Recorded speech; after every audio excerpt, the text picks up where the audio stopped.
Rain forest के खिले खिले ऑर्किड से लेकर जो अपनी अनोखी सुंदरता और रंगों से हमें मंत्रमुग्ध कर देते हैं, गर्मियों के बगीचे में खिलने वाले नाजुक लिली तक जो अपनी कोमलता और खुशबू से हमारे दिलों को छू लेते हैं, फूलों वाले पौधे हमारी दुनिया को खूबसूरती से रंगते हैं। ये पौधे न केवल हमारे वातावरण को सजाते हैं, बल्कि हमारे जीवन में भी महत्वपूर्ण भूमिका निभाते हैं। ये हमें खाना, दवा और यहाँ तक कि सांस लेने के लिए हवा भी देते हैं।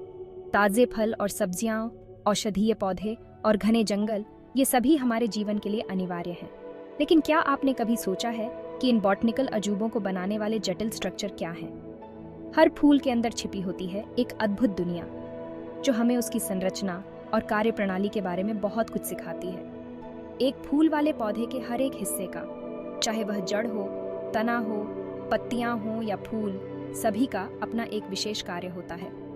उसकी जड़ों से लेकर उसकी पंखुड़ियों तक हर हिस्सा पौधे के जीवित रहने और प्रजनन में बहुत बड़ा रोल निभाता है। जड़ें पौधे को पोषण और स्थिरता प्रदान करती हैं, जबकि पंखुड़ियां परागण में मदद करती हैं। उसके जीवित रहने और प्रजनन में बहुत बड़ा रोल होता है।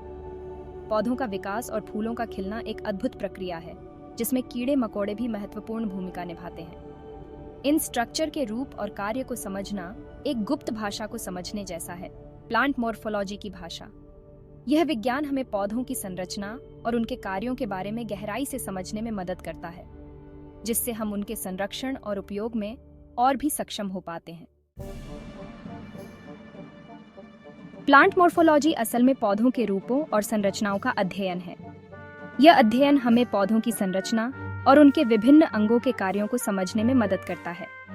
पौधों की जड़ें, तना, पत्तियां, फूल और बीज, सभी का अपना महत्व और कार्य होता है। यह एक जासूस होने जैसा है, जो पौधे के अलग अलग हिस्सों को ध्यान से देखता है और उनका विश्लेषण करता है, ताकि यह समझ सके कि वे एक साथ कैसे काम करते हैं।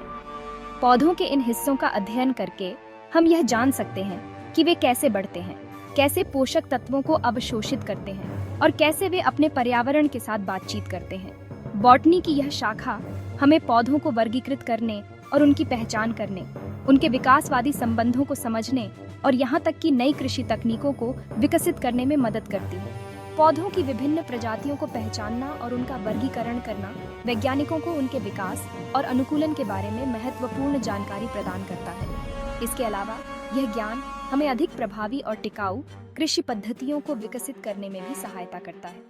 जैसे हमारे हाथ, पैर और दिल होते हैं, वैसे ही पौधों की जड़ें, तना, पत्तियां और फूल होते हैं, जिनमें से प्रत्येक का एक विशिष्ट कार्य होता है। जड़ें पौधे को मिट्टी में स्थिरता प्रदान करती हैं और पानी और पोषक तत्वों को अवशोषित करती हैं। तना पौधे को ऊंचाई देता है और पत्तियों और फूलों को सहारा देता है। पत्तियां प्रकाश संश्लेषण के माध्यम से भोजन बनाती हैं और फूल प्रजनन के लिए आवश्यक होते हैं। इन संरचनाओं का अध्ययन करके हम पौधे साम्राज्य की जटिलता और दक्षता के लिए गहरी सराहना प्राप्त कर सकते हैं। पौधों की संरचनाओं और उनके कार्यों को समझने से हमें यह जानने में मदद मिलती है कि वे कैसे इतने प्रभावी ढंग से काम करते हैं और कैसे वे अपने पर्यावरण के साथ तालमेल बिठाते हैं। यह ज्ञान न केवल वैज्ञानिक दृष्टिकोण से महत्वपूर्ण है, बल्कि यह हमें हमारे चारों ओर की प्रकृति की सुंदरता और जटिलता की भी सराहना करने में मदद करता है। प्लांट मॉर्फोलॉजी को समझना सिर्फ वनस्पति विज्ञानियों के लिए नहीं है। कृषि से लेकर चिकित्सा तक विभिन्न क्षेत्रों में इसके व्यावहारिक अनुप्रयोग हैं। उदाहरण के लिए, पौधे की जड़ प्रणाली की संरचना को जानने से किसानों को सिंचाई और निषेचन तकनीकों को अनुकूलित करने में मदद मिल सकती है, जिससे फसलें स्वस्थ होती हैं और पैदावार अधिक होती है। चिकित्सा में प्लांट मॉर्फोलॉजी के अध्ययन से कई जीवन रक्षक दवाओं की खोज हुई है। उदाहरण के लिए, मॉर्फिन अफीम पोस्ता से प्राप्त होता है और इसके दर्द निवारक गुण पौधे की अनूठी आकारिकी से जुड़े हैं। आइए प्लांट मॉर्फोलॉजी की अपनी खोज की शुरुआत सतह के नीचे छिपे हुए हिस्से, जड़ प्रणाली से करते हैं। जड़ें पौधे की दुनिया के गुमनाम हीरो हैं, जो पौधे को जमीन में मजबूती से टिकाए रखती हैं और मिट्टी से पानी और पोषक तत्वों को अवशोषित करती हैं। लेकिन जड़ें केवल साधारण निष्क्रिय संरचनाएं नहीं हैं, वे विभिन्न रूपों में आते हैं। प्रत्येक पौधे के विशिष्ट वातावरण और आवश्यकताओं के अनुकूल होता है।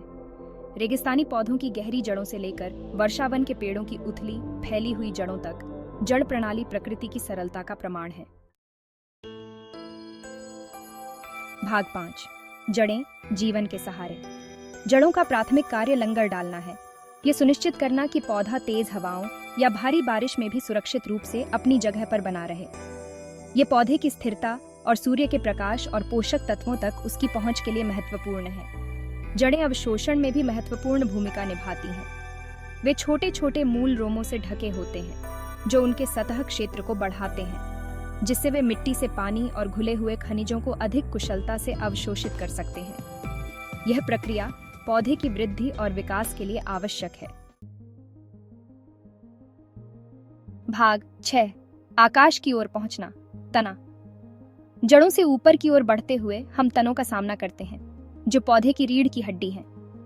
तने न केवल पौधे को स्थिरता प्रदान करते हैं, बल्कि यह भी सुनिश्चित करते हैं कि पौधा अपने पोषण और जल की आवश्यकताओं को पूरा कर सके। तना सहायता प्रदान करते हैं, पत्तियों को सूर्य के प्रकाश की ओर उठाते हैं और जड़ों और पत्तियों के बीच पानी और पोषक तत्वों का परिवहन करते हैं।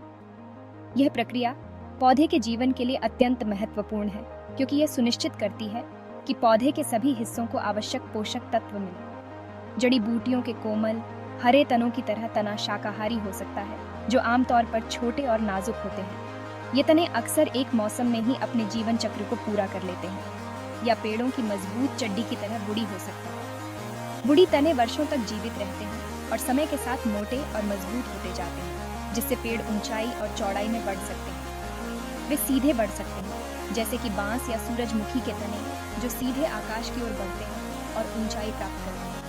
क्षैतिज रूप से फैल सकते हैं, जैसे कि स्ट्रॉबेरी के धावक, जो जमीन के साथ फैलते हैं और नए पौधों को जन्म देते हैं। या चढ़ भी सकते हैं, जैसे कि मनी प्लांट या अंगूर की बेल, जो सहारे के चारों ओर लिपटकर ऊंचाई प्राप्त करते हैं, जो पौधों की उल्लेखनीय अनुकूलन क्षमता को प्रदर्शित करता है।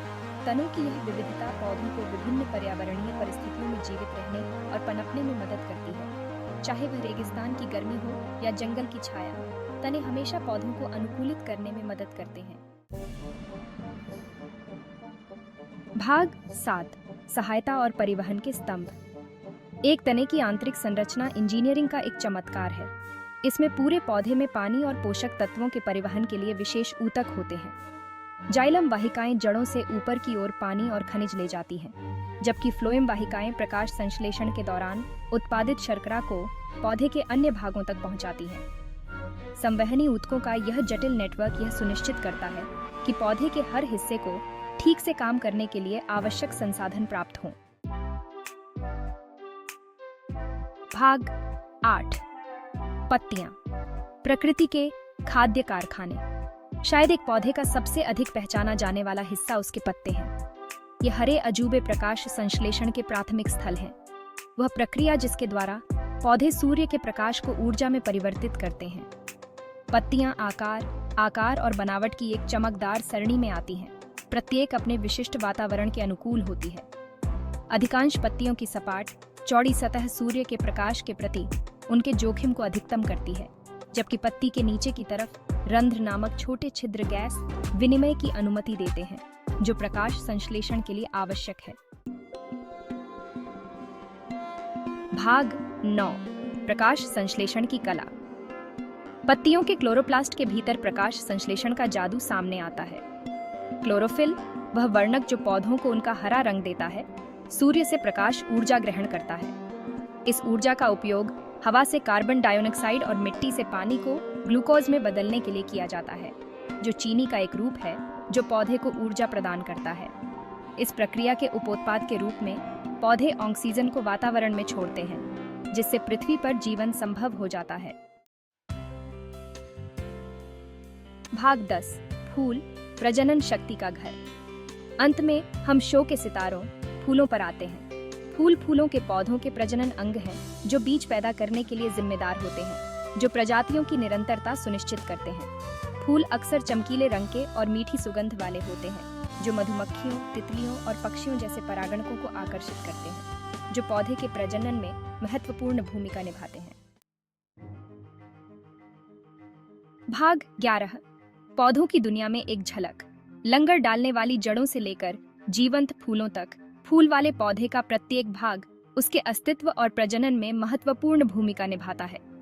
प्लांट मॉर्फोलॉजी के सिद्धांतों को समझकर हम पौधे साम्राज्य की सरलता और लचीलापन के लिए गहरी सराहना प्राप्त करते हैं। अगले भाग में हम जड़ों की आकर्षक दुनिया में गहराई से उतरेंगे, उनके विभिन्न प्रकारों, अनुकूलन और महत्व की खोज करेंगे।